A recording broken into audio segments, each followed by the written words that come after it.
A great man and a great friend of the College Republicans. So please give your undivided attention to Todd Young today.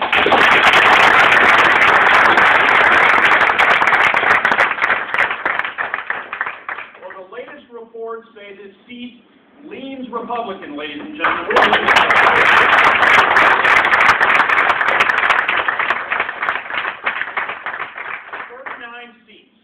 39 seats is what we must pick up to pull that speaker's gavel out of Nancy Pelosi's bony hands. And all of you have an opportunity to play a very important role in that. Folks, there's a lot of responsibility on your shoulders. I don't know whether you realize it or not, but you happen to reside on the front line of a monumental struggle. It's a struggle between those of us who believe in lower taxes and personal liberty, personal responsibility, and constitutionally limited government on one hand, and those folks who don't believe that the Constitution means what it says, who don't mind loading you up with higher debt, who don't mind the prospect of higher taxes in the future, and who are just fine with the fact that we're not creating any jobs, haven't in 16 months, and it doesn't look like we're going to under these policies. Folks, something has to change in Washington. You know something has to change. I hope that's why you're here tonight, because certainly that is why I am here. Ladies and gentlemen, we got started in this race about 20 months ago. Who heard me speak about 20 months ago? I think I was here for the last call-out meeting. All right. Well, a lot of time has passed since then. I went out and leased a Jeep in the interim. 85,000 miles later, I don't have the heart to go back and look at the lease agreement. We've logged a lot of miles. We've met a lot of people along the way, and this thing has grown and grown and grown. It's grown because of people like you, all around this district, larger than the state of Connecticut. It's grown because of the generosity of the people of southern Indiana. During the worst economy since the Great Depression, people have given of their time, given of their resources. We've broken fundraising records for a challenger in this district. And here we are, 50 days away from this important struggle, and the latest polls have us ahead. So what is this battle about? I think Don Bates Jr. did a good job of summarizing it. He brought up Ronald Reagan. Made me think of a quote that Ronald Reagan had back in 1964. It was an entirely different political environment. Ronald Reagan stood before the Republican National Convention. He said the following. He said, "This is the issue of this election. Whether we still believe in our capacity for self-government, or we abandon the principles of the American Revolution and admit that a little intellectual elite and a far distant capital can plan our lives for us better than we can plan them ourselves." Well, ladies and gentlemen, I don't believe that Barack Obama, Nancy Pelosi, or Barron Hill can plan our lives for us better than we can plan them ourselves. Neither do you, and that's why we have to win in 50 days. Now, how many days before we start voting? I think Richard and I were talking about this on the way in here. 20 days. Folks, this election starts in 20 days. And so many of you have been stepping up, and I want to recognize a few of those people right now. First of all, the executive committee, so engaged already. They've hit this year's ground with the ground running, and why don't we all give them a round of applause.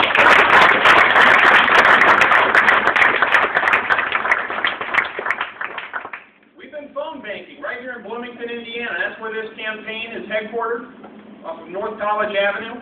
We got Jody Richardson. Anyone who wants to get directly involved, Jody, raise your hand again, please. We will plug you in. We're looking for people who want to hold internships, either for college credit or just to get more involved in the hope that we can write you a nice letter of recommendation later on. Hey, we will take it because we need your assistance. But let me recognize a few of the standouts.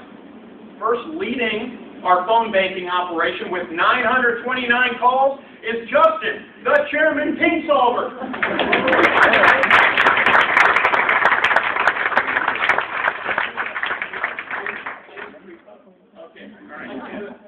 I thought he was going to correct me and say it's 931 and made a couple on the way in. Second, Jeff Diesel Cummins with 420.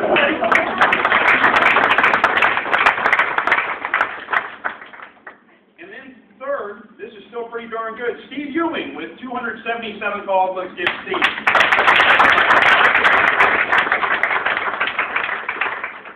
We have a CR call night every Wednesday. We provide pizza and drinks, so please come on by. You know the weekly head-to-head competition with Purdue? Hey, we chose our colors as red just so we can say go big red, right? I mean, we are pandering here. We need your help. But you can come in anytime. And we man the offices really 7 days a week, but Monday through Saturday, if you come in during working hours, we will absolutely be able to accommodate you. Again, we need your help. Now, ladies and gentlemen, some of you, this is your first time attending a college Republican meeting. Let me tell you why I'm a Republican. There are a number of different reasons, but I think our proudest moment as a Republican Party goes back to our roots, our party's roots. We were a disparate band of know-nothings, of free soilers, of Democrats, of Whigs, and some independents. And they all came together and they stood for one unifying principle. And that principle was that every man, woman, and child should be free to enjoy the fruits of their own labor. Now, we are spending trillions of dollars in Washington, as all of you know. And we're kicking the debts down the road, and we're going to impose them on you, and God willing, your children and grandchildren someday. And I've got real moral problems with that.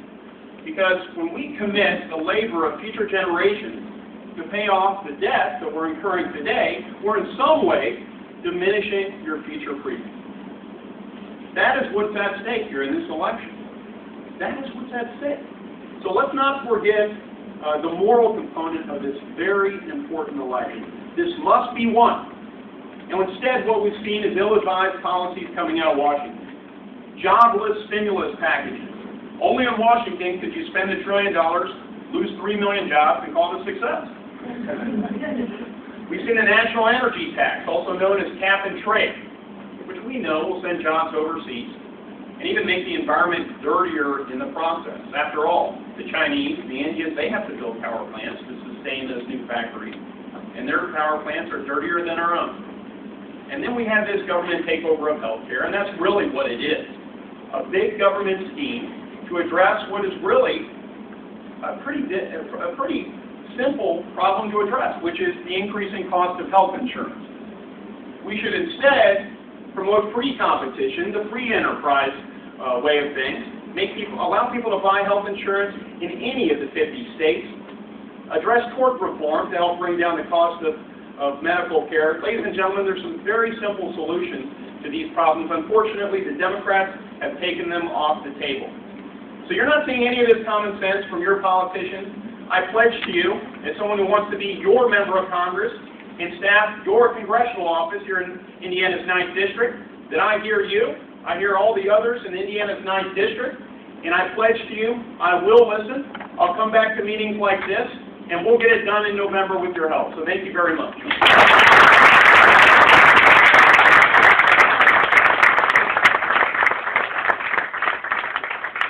We're all still on our 9th District high. If you are not already registered in the 9th